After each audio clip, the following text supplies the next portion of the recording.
You want to live and work abroad over 50? If so, a digital nomad visa may just be the answer for you because it is the easiest, most affordable, and most flexible way to work from your dream location as a remote worker. Yeah, just imagine it. You can log on to work from a villa in Tuscany or an island in Greece, or I don't know, maybe from the Silver Coast of Portugal. Whatever your dream location is, a digital nomad visa is a great option to live and work abroad. So these visas are still pretty new, but in this video, we'll break down everything you need to know to get started. So if you have ever dreamed of living and working abroad but wondered how to make it work, this video is for you. I'm Matt. And I'm Dawn, and we are the Unretirees. Last year, as we were approaching the traditional retirement age, we realized we didn't want to retire, but we also didn't want to put off our dreams of living abroad and traveling the world. Today, we live and work on the Silver Coast of Portugal. And on this channel, we talk about living abroad, remote work, and travel and adventure after 50. When we moved to Portugal in 2023, we came on a retirement visa, what's called a D7 visa here in Portugal. But we talked to many of you who are looking for ways to live and work abroad as expats. And a digital nomad visa is a great option for remote workers. So when you think of the term digital nomad, maybe you envision somebody in their 20s or their 30s, but there are some compelling reasons to live and work abroad after 50. For example, a better quality of life. Living in another country may mean less stress, a lower cost of living, or no commute. You can live in a country and see if it's a good fit before actually making the commitment to retire there. Maybe, like us, you don't want to retire, but you still want to live in a highly desirable location. Maybe you want to be able to build wealth faster. We're going to talk about that later in this video. Maybe you want to travel more without giving up your income or career. That was a big motivation for us. Or perhaps you want to continue to work, but you also want to be closer to grown children or aging parents who live in another country. Whatever your reason is, the digital nomad visa is a great option to live and work abroad after 50. So in this video, we're going to be sharing a guide to digital nomad visas, what they are, where to get one, and what you need to apply. By the way, if you'd like to see more content about living abroad and working abroad over 50, be sure to subscribe, like this video, and hit the bell notification so you never miss a new video. We'd also would like to hear from you. If you could live and work from anywhere in the world, where would you choose? Tell us in the comments below. So what is a digital nomad visa? Well, a digital nomad visa is a residence visa that gives you the freedom to live and work in another country. So this is a great way for remote employees, online business owners, and freelancers to work in another country while continuing to get an income from the US or another country other than the one they're moving to. Let me give you an example. Let's say that you want to live and work abroad in Italy. I mean, who wouldn't? That sounds amazing, right? But you would apply for a digital nomad visa if you have income from the US or any country other than Italy. And we'll talk in a moment about why that's so important. But the residence visa is good for up to a year, and most of them are renewable from there. That is helpful because most countries have a limit to how many days you can spend in a country. For example, 90 days on a tourist visa. And so a digital nomad visa is a great way to immerse yourself in the culture of a country.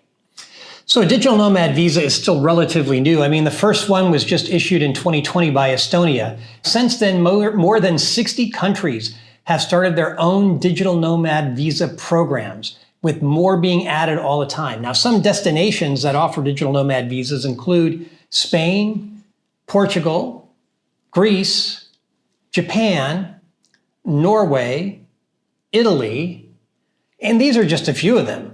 Now, it's also not always called a digital nomad visa. For example, France has something called a long stay visa that acts very similarly to a digital nomad visa. Now, you may wonder why countries are interested in creating these types of visas for remote workers. It's because they are a win-win for both the country as well as the remote worker. Now, for the countries that issue these digital nomad visas, it is a great way to bring foreign money into that local economy. Since the money is earned by the remote worker from outside sources, it doesn't take away local jobs. And since that remote worker is living in that country, living in this new country, they are spending their money at shops and restaurants and bars and everything. It creates more jobs and revenue for the local businesses. So as Matt said, this is a win-win for countries and for remote workers.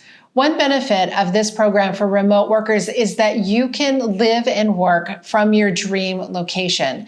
Now, earlier, Matt mentioned a couple of the countries that have this program, but the truth is that there are digital nomad visa programs available in every region on the planet.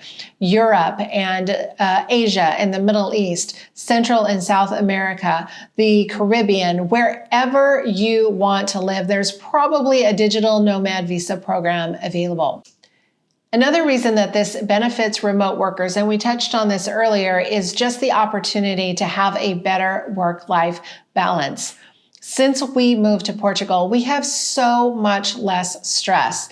We traded in our commute for sunset walks on the beach, and I gotta say, it's a pretty good trade-off. A third reason why living and working abroad after 50 or at any age is so appealing is something that's known as geography arbitrage. And what that means is that you work and earn an income from a high income country, such as the US or other countries, but you live in a country with a much lower cost of living. That means that you can take that gap and save or invest it and grow your wealth faster. So let's talk about how a digital nomad visa compares to the other common visas that most countries have. Now, the other two more common visas that countries have are called the Golden Visa and the Retirement Visa. And these visas are generally for people who don't need to work. They can work once they're in the country, but they don't need to work, unlike a digital nomad visa. So let's talk about the Golden Visa. A Golden Visa, you typically have to make a significant investment in that country. Sometimes it's $500,000. And it differs from country to country, but you could put that money perhaps into property or into starting or investing in a local business or a charitable contribution to local arts. But it's a big chunk of money that you need to put into that country. For the retirement visa, which is what we came in on, you have to demonstrate that you have meaningful or at least reach the minimum threshold of passive income per month. Now, this can come from things like investments in dividends or from rental income or from pensions and Social Security. So the Golden Visa requires a large upfront investment, and the Retirement Visa requires passive income, and neither of those are really designed for remote work. That's why the Digital Nomad Visa is such a great option for living and working abroad. So here's what you need to get a Digital Nomad Visa. Now, again, these requirements are going to vary from country to country, but in most cases, you're going to need some version of the following. First off, proof of income. You need to prove that you earn a minimum amount of money from your business or from clients or from your employer.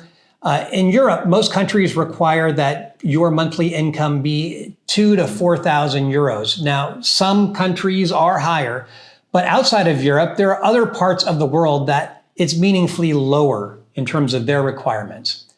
In a few instances, you need to demonstrate that you have some amount of minimum savings. Not all countries require this. In fact, most countries don't require this.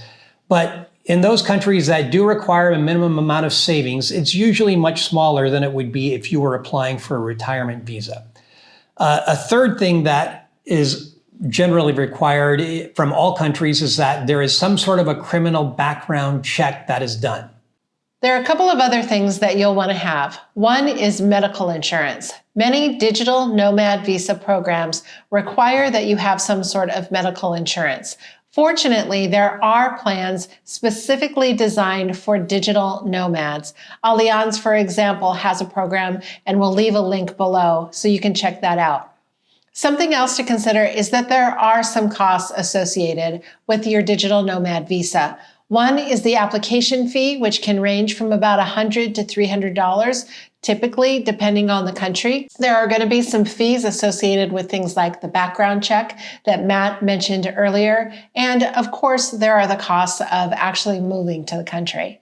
So it's worth noting that there are some countries that have no minimum income requirement for a digital nomad visa. For example, some of the countries in the Caribbean. Now, there is a catch, and that catch is that typically you need to pay for the digital nomad visa. That can be $1,000, $2,000, even more to pay for that, whereas other countries only charge the application fee. Now, let us be clear. We do not recommend moving to a new country with no income and no savings, but it's just important to know what the different options are in the different locations. We also want to say that the legal, tax, and HR requirements and guidelines in each country are different. We recommend doing your research, knowing and understanding what those differences are, and if you need a professional, definitely hire one. We are also including in the description below a link to all of the Digital Nomad Visa programs, what the requirements are, what the application fees are, what countries offer them. We'll put that in the description to help you in your own research as well. So living and working abroad may not be for everyone, but it has been an amazing experience for us. Yeah. Living in Portugal has given us a better quality of life and more freedom to travel. And to hear more about our experience living in Portugal, watch this next video.